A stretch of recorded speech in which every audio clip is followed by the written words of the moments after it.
स्वागत है आप लोगों का क्लास 12 के विषय इतिहास के सब्जेक्टिव क्वेश्चन आंसर 34 में।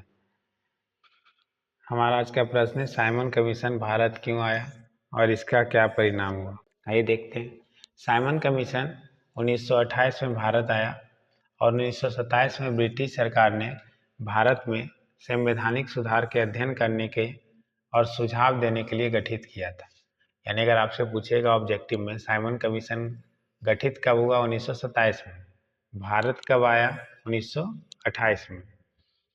इसका गठन किस लिए किया गया था, तो संवैधानिक सुधार के लिए।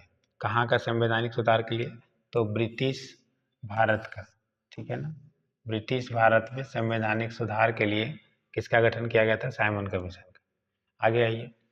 इसका मुख्य उद्देश्य भारत में बढ़ते असंतोष और स्वतंत्रता की मांग को मद्देनजर राजनीतिक सुधारों के लिए एक नई नीति बनाना था, ताकि ब्रिटिश शासन के अधीन भारत की सरकार और प्रशासन को सुधार कर बेहतर ढंग से चलाया जा सके। अगला क्या है, साइमन कमीशन का कारण।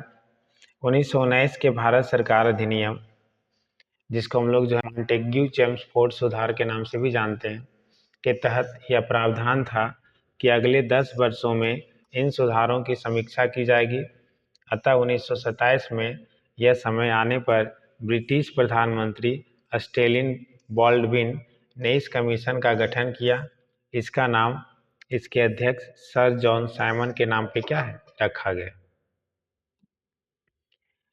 साइमन कमीशन के विवाद और बहिष्कार की बात करें तो 1919 के भारत सरकार अधिनियम मॉन्टेग्यू चेम्सफोर्ड सुधार के तहत यह प्रावधान था कि अगले 10 वर्ष में इन सुधारों की समीक्षा की जाएगी और 1927 में यह समय आने पर ब्रिटिश प्रधानमंत्री स्टेलिन बॉल्डविन ने इस कमीशन का गठन किया और इसका नाम इसके अध्यक्ष सर जॉन साइमन के नाम पर क्या है, पड़ा।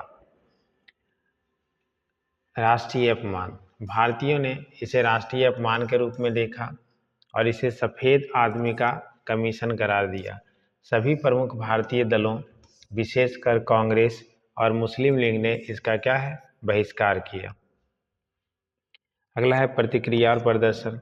भारत में साइमन वापस जाओ का नारा लगाया गया। जगह जगह पर विरोध प्रदर्शन हुआ। लाहौर में एक विरोध प्रदर्शन के दौरान लाला लाजपत राय पर लाठीचार्ज किया गया, जिससे उनकी क्या हो गई, मृत्यु हो गई। बात करें निष्कर्ष की, तो साइमन कमीशन भारत के संवैधानिक सुधारों के लिए आया था, लेकिन भारतीयों द्वारा इसका व्यापक विरोध हुआ। इस विरोध ने स्वतंत्रता संग्राम को और गति दी और भारतीयों को अपनी मांगे के प्रति एकजुट किया।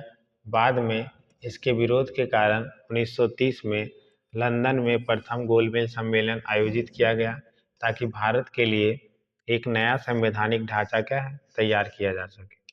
उम्मीद करते हैं आपको वीडियो अच्छा लगा होगा। अच्छा लगा तो अपने दोस्तों के भी शेयर करें। धन्यवाद।